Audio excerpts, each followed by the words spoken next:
Então, dando continuidade, como eu tô fazendo essa gravação, às vezes aqui o aplicativo dá um erro, aí isso é cortado, né? Mas aqui é a parte 2 do da primeira aula do curso básico em filosofia, tá bom? Então, a cada 5 meses, todos os alunos irão receber em sua casa livros grátis e sem frete, né? De filosofia, tá bom? Isso é algo interessante para vocês. Então, no nosso curso básico em filosofia, nós iremos abordar uma e trazer um extenso comentário, né? Mesmo sendo um curso básico, vamos nos estender muito sobre alguns assuntos para você desenvolver mais essa questão. Então, basicamente, será dividido em 3 partes. Na primeira parte, nós vamos basicamente trabalhar a origem e a trajetória do pensamento filosófico, isto é, na verdade, uma abordagem histórica para que você venha perceber tanto a evolução quanto a atrofia do próprio desenvolvimento da filosofia. Ou seja, vamos entender a partir de hoje, na primeira parte, que vai ter várias partes, a origem, tá bom? E a trajetória, por onde a filosofia caminhou. Mas também vamos ver que a filosofia tanto evoluiu quanto se atrofiou. Na segunda parte, nós vamos ver as principais áreas de estudo da filosofia, tá bom? Na última parte do curso básico em filosofia, nós iremos ver a filosofia hoje em dia. Por que isso? Porque para muitas pessoas, tanto a filosofia quanto a própria teologia ou a história, elas, na mente de algumas pessoas pós-moderna, né, nessa sociedade líquida, não tem mais importância, não tem mais sentido. Aí nós podemos indagar, será que as pessoas pararam de pensar? Porque toda atitude de pensamento, ela demanda a questão reflexiva e assim uma atitude filosófica. Será que a filosofia perdeu o seu valor hoje em dia? Onde está a filosofia? Então, essa última terceira parte, tá bom? Bem, iniciando aqui a questão da primeira parte, né, a origem e a trajetória da filosofia, do pensamento filosófico, nós temos alguns objetivos, tá?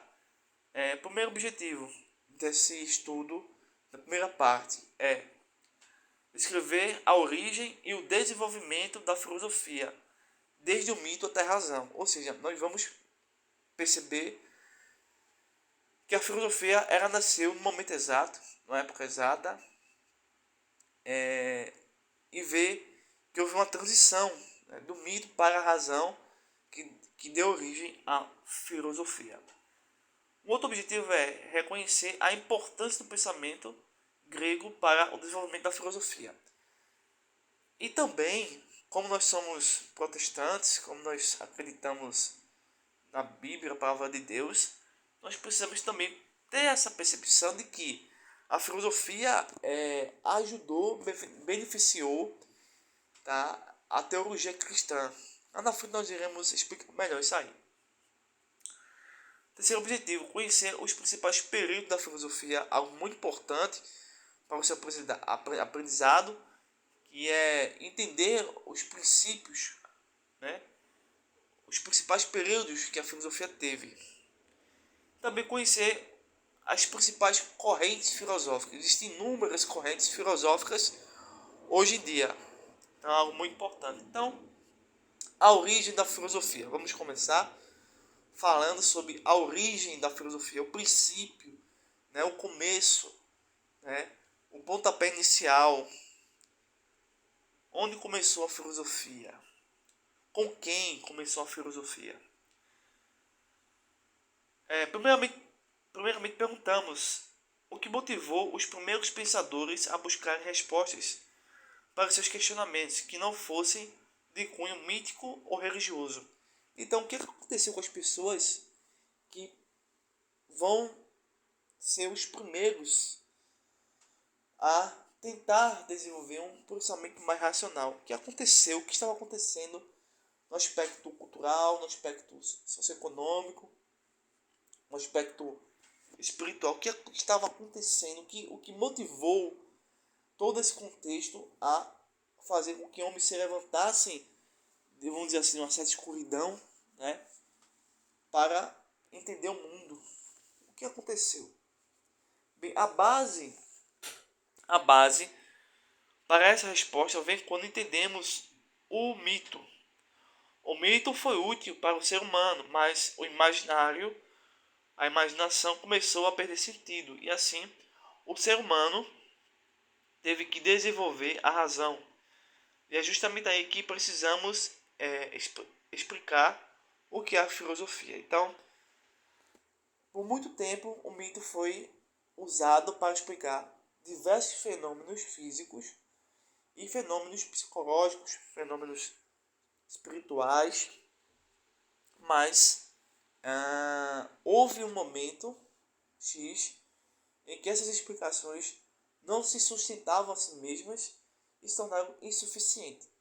Para muitos estudiosos da filosofia e da mitologia, eles entendem que o mito era um tipo de verdade filosófica e científica, porém muito infantil. Então o mito necessitou crescer e perder o espaço para dar origem à filosofia. Então, o pensamento mítico é muito interessante, né? Existem muitas mitologias no mundo todo. E como nós estamos falando da filosofia, estamos nos referindo a um aspecto geopolítico e geográfico e histórico da filosofia grega e, consequentemente, da mitologia grega. O mito foi a principal ferramenta para dar sentido ao cosmos, né? À vida, à morte, assim por diante. E a própria funcionalidade do planeta. Então, você poderia se perguntar, o que é o mito realmente? O mito faz parte do dia a dia das pessoas. Tanto é que os pré-socráticos são pessoas que vão fazer um período de transição do mito para o aspecto filosófico. Porém, os pré-socráticos ainda estão presos muito ao que o mito dizia. Já no período socrático, eles acabam com isso e inauguram 100% a filosofia. Então, os pré-socráticos usavam algumas coisas do mito para se sustentar e desenvolver o futuro pensamento da filosofia. Então, os pré-socráticos ainda guardavam dentro de si, inconscientemente, o consciente, parte dos elementos argumentativos ou da narrativa mitológica para fortalecer a sua abordagem pré-filosófica. Tá bom? E assim, as partes do mundo, da realidade, o mito oferecia explicações poéticas e romanceadas. E se nós fizermos a pesquisa para descobrir o significado etimológico da palavra mitos, que vem do grego, e assim isso significa um tipo de discurso fictício ou imaginário. Aqui os acadêmicos estudiosos do tema observam que a mitologia, o mito, existe em determinado contexto a possibilidade de aquela narrativa ser uma ficção, ser uma mentira e ao mesmo tempo trazer uma certa verdade mais oculta. O discurso imaginário não é o mesmo que uma mentira, tá bom? Porque o mito, às vezes, ele se confunde com a religião, com crenças. E certas crenças, elas também guardam chaves da realidade. Mas, como digo, até o próprio vocabulário, a cultura, o momento, ainda não é propício para criar mais dados científicos, mais metodologias científicas. Bem, o mito é, portanto, uma intuição compreensiva da realidade. É uma forma espontânea de um homem situar-se no mundo. Há aspectos positivos no mito e também aspectos negativos. O mito é uma percepção da realidade, independentemente de um raciocínio puramente lógico ou de uma análise aprofundada dos fenômenos. Muitos estudiosos afirmam que o mito está em todo lugar, em todas as civilizações. Quando pensamos na filosofia, vemos que sem ela os homens sofriam de medo do desconhecido. E enquanto a filosofia não entrava em ação, não entrava em cena, as pessoas se apegavam ao universo mitológico. Então, qual é o fundamento do mito? O mito tem algum fundamento? Sim. O fundamento do mito é uma narrativa sobrenatural ou mágico, que se referia a algum aspecto sagrado para explicar certos fatos da realidade.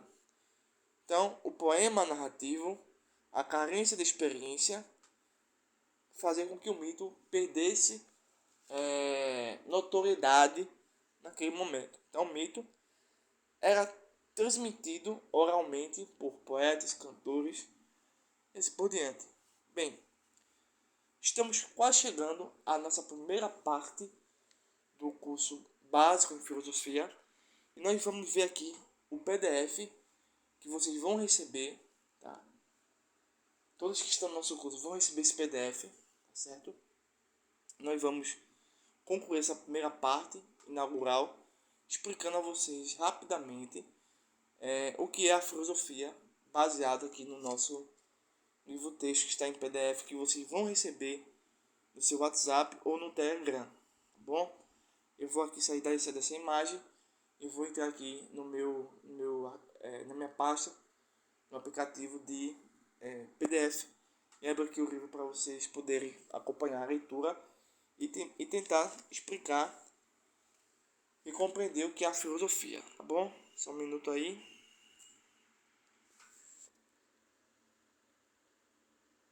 Pronto. Nós estamos aqui no PDF. Deixa eu ver se eu consigo fazer a inclinação aqui. Perfeito. O que é a filosofia? Bem, é comum que algumas pessoas tenham certa resistência quanto ao estudo da filosofia.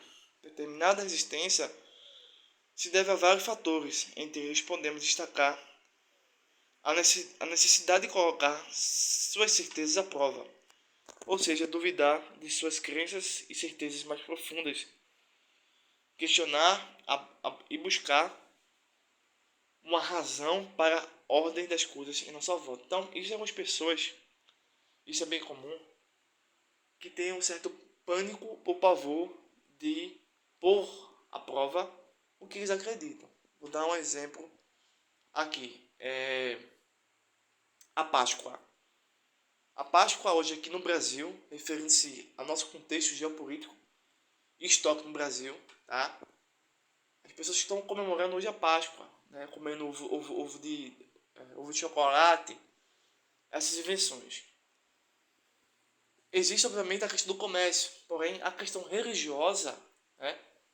Se você vai comer o peixe na Sexta-feira Santa, para muitos é uma crença que não pode ser questionada. Mas, se você entra como filósofo, você vai precisar questionar essa sua prática. E daí, se ela for real, você vai praticar. Mas se ela for uma crença falsa, deve ser abandonada. Por exemplo, porque essa crença de comer peixe na Sexta-feira Santa não tem nada de bíblico, não tem nada com Cristo. Enfim, é porque as escrituras não ensinam isso.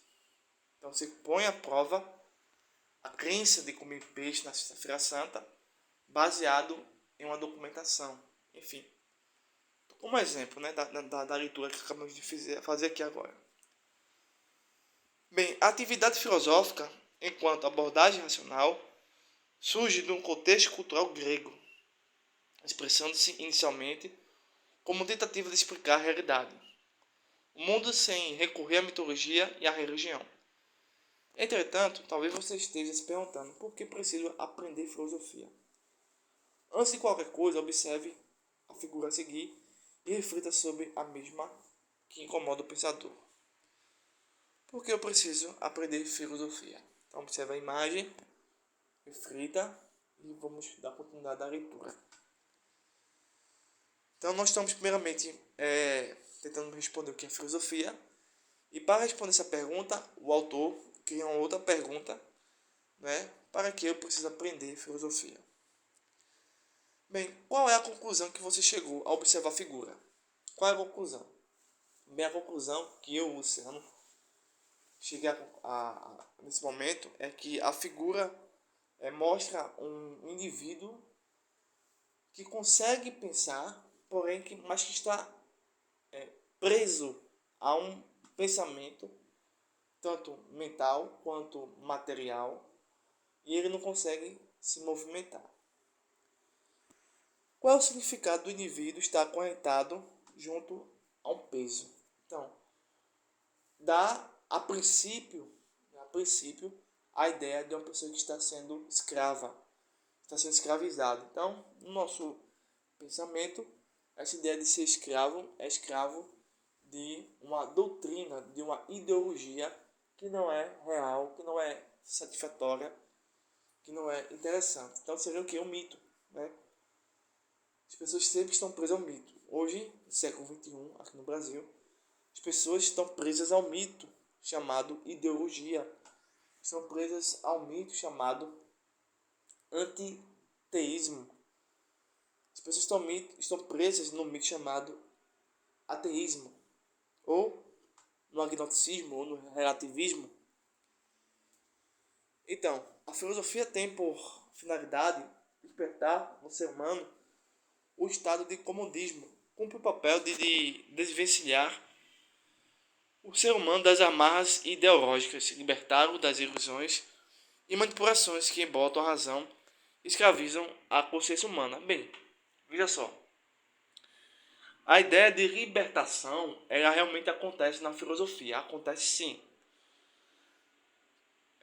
Especificamente quando há um debate filosófico. Tá? Porém, a libertação em si, realmente, ela é só dada pelo Cristo. Tá? Então, falar de libertação, nós devemos entender dentro de uma bagagem teológica. Porém, na maioria dos livros de filosofia hoje em dia, não tem essa nossa abordagem. Tá? Isso é um diferencial nosso. A abordagem que eles vão dar da questão de libertação, de libertá-lo, é baseada mais numa leitura marxista ou de Paulo Freire, onde as pessoas precisam estarem revoltadas com o status quo, né, para destruir o capitalismo, que é a luta de classes, a questão do opressor, do oprimido e assim por diante. Então é mais nessa questão que o autor aqui enxerga, mas não enxerga, infelizmente, que a verdadeira libertação não é Marx, mas sim o Cristo. Bem, é um instrumento de reflexão crítica que permite ao ser humano explorar sua capacidade de pensar, questionar sua realidade e construir sua própria história com autonomia e liberdade. A seguir, leia o breve texto do filósofo alemão Hegel sobre o papel da filosofia. Então, Hegel é um outro filósofo muito interessante, que vai ser muito importante na filosofia. Lá na frente nós vamos abordar, tá, esse pensador. Bem, a tarefa da filosofia, o dever da filosofia é entender o que é, né? Como é que se diz? Vamos dizer assim, o que é? É trazer a essência da coisa. Pois o que é a razão? No que diz respeito ao indivíduo, cada um é, por outra parte, filho do seu tempo. Do mesmo modo, a filosofia é seu tempo aprendido em pensamentos. É igualmente sensato crer em uma filosofia poder ir além do seu tempo presente, como que um indivíduo que possa saltar por cima do seu tempo. Mas se sua teoria vai na realidade, além e constrói um mundo tal como deve ser, este existirá por certo, mas somente em sua opinião, é realmente maleável no que se pode plasmar qualquer coisa. Para agregar algo a mais sobre a pretensão de ensinar como deve ser o mundo, analisaremos, por outra parte, que a filosofia chega sempre tarde. Enquanto o pensamento do mundo aparece no tempo só depois que a realidade consumou o seu processo de formação e já se acha pronta. O que ensina o conceito e mostra com a mesma necessidade a história, só na maturidade da realidade aparece o ideal frente ao real e exige a este mesmo mundo, apreendido em sua substância, na figura de um reino intelectual. Quanto a filosofia pinta com seus tons cinzentos, é que já envelheceu uma figura de vida que suas penumbras não podem rejuvenescer, mas somente conhecer. A coruja de Minerva alça seu voo no acaso. Bem, a segunda pergunta, não menos importante que a primeira, a que devemos responder antes de aprofundar qualquer estudo sobre filosofia é: o que é filosofia? Parece ser, em um primeiro momento, uma questão muito simples de responder. Entretanto, ao avançarmos no estudo do pensamento humano, vamos perceber que a filosofia abarca uma quantidade muito ampla de definições. Ao decorrer do tempo, as pessoas começaram a definir ou a redefinir, né, a palavra filosofia. Como vimos anteriormente, o pensamento mítico predominava entre os antigos gregos. A passagem da consciência mítica para a consciência racional inaugura uma nova era no pensamento humano. Na transição aparecem os primeiros gregos, que nós chamamos de pré-socráticos ou sófocles. O termo filosofia, que são de duas palavras, philos e sofia, que significa amor à sabedoria, essa questão etimológica, foi usado pela primeira vez por Pitágoras, segundo a história, que era matemático e viveu durante o século VI a.C. Então a filosofia, como uma área, como campo do saber, nasce entre os séculos VII e VI a.C. Surge promovendo a passagem do saber mítico ao pensamento racional, sem, entretanto, romper bruscamente com todos os conhecimentos do passado. O rompimento gradativo da filosofia com o saber mítico significa que o saber mítico possuía uma lógica e uma racionalidade, embora a filosofia possua um método de estudo que vai muito além de um saber alegórico mito, pois se assenta na argumentação racional. Então a filosofia ela começou a se desenvolver e também a buscar métodos de aprendizado, métodos de ensino e métodos para conhecer as coisas diferentes do mito. No entanto, é importante atentar para a maneira como alguns filósofos conceituaram o termo filosofia. Por exemplo, para Platão, esse pensador muito importante, no período socrático, a filosofia é o uso do saber em proveito do homem. Há uma semente do antropocentrismo, sobretudo de humanismo, pois Platão coloca o ser humano no centro do debate. Na visão de Platão, as coisas só fazem sentido se forem proveitosas para o ser humano. Assim, a filosofia perguntará: qual é a utilidade das coisas para o bem do homem? Não adiantam avanços tecnológicos, produção de riquezas, capacidade de criar, construir, etc. Caso nada disso promova o bem para as pessoas. A filosofia aponta para o fato de que aquilo que é feito deve ser feito para melhorar a vida dos seres humanos. Algo muito interessante que deve ser aí também pensado por nós. Segundo o filósofo e físico matemático René Descartes, ele vai definir a filosofia dessa forma. Significa o estudo da sabedoria. E por sabedoria não se entende somente a prudência das coisas, mas um perfeito conhecimento de todas as coisas que o homem pode conhecer, tanto para a conduta de sua vida, quanto para a conservação de sua saúde e a invenção de todas as artes. Se observarmos, há uma semelhança com a concepção platônica. No fragmento, vemos claramente uma concepção humanística da finalidade da filosofia pelo fato de Descartes ter vivido no início da evolução científica, sendo inclusive chamado de fundador da filosofia moderna. Sua concepção mostra claramente o espírito de sua época, sendo um homem capaz de construir sua própria história e intervir nos destinos do mundo. Assim, a filosofia pode contribuir para o bom uso do conhecimento científico, pois não se restringe a elaborar princípios de como viver bem no aspecto moral, mas reflete sobre qual a finalidade última das ações humanas na posição do conhecimento. Por sua vez, o filósofo afirma que define a filosofia como a ciência da relação do conhecimento à finalidade essencial da razão humana. Na filosofia kantiana, a finalidade essencial da razão humana é a felicidade universal.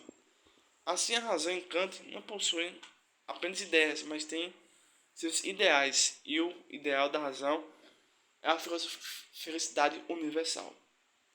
Desta forma, a filosofia estabelece a relação entre todas as coisas com sabedoria através da ciência. Ainda que o trabalho filosófico seja essencialmente teórico, é necessário ressaltar que isso não significa que a filosofia esteja mais do mundo, nem que ela constitua um corpo de doutrina ou um saber acabado, com determinado conteúdo, ou que seja um conjunto de conhecimentos estabelecido de uma vez por todas. A filosofia é uma área que está em constante mudança, pois a reflexão filosófica não está em busca de respostas que sejam absolutas e dogmáticas, que não podem ser questionadas, pois ela não se apega à certeza das doutrinas, nem tampouco à impossibilidade de conhecimento. Assim, a filosofia não é nem dogmática nem cética. Ela é um fluir constante em busca de respostas para as mais diversas dilemas e problemas relacionados à existência humana. Então, nós podemos dizer também que a filosofia ela não é antiteísta e também ela não é ateísta. Embora no início da filosofia assim estivessem estritamente ligadas, com o passar dos anos foram sendo feitas distinções entre elas, pois de acordo com o autor aqui, no pensamento grego, ciência e filosofia achavam-se ainda vinculadas e só vieram a se separar na Idade Moderna, buscando cada uma dar seu próprio caminho, ou seja, seu método. Assim, a filosofia se distingue da ciência, pois a filosofia se ocupa em buscar a verdade nos mais diversos aspectos, pois sua visão se volta para o conjunto das coisas. O campo da filosofia é, de certo modo, intermediário, indeterminado, pois é um campo muito vasto devido ao fato de que a filosofia estuda os problemas fundamentais associados à existência, aos valores morais e estéticos, ao conhecimento, à mente, à verdade e à linguagem. Então a filosofia abarca milhares de assuntos, milhares de temas, milhares de coisas. Concluindo, a ciência, por outro lado, consiste na aplicação de teorias que já foram testadas. Possui um caráter empírico e sistemático. Segue um método que consiste na observação, hipótese e experimentação.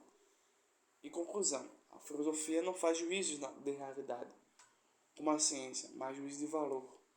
Assim, a filosofia busca um significado, um sentido último para ações, pois, ao perceber a realidade, o filósofo busca dar sentido à experiência. Então, finalizando a primeira aula do curso básico de filosofia, e na próxima aula será sobre filosofia na Grécia Antiga.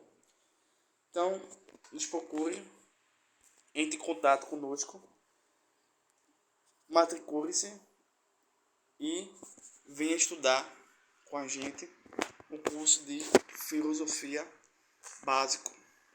Bom, até mais.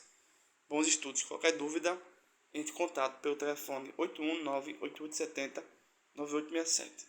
Até breve.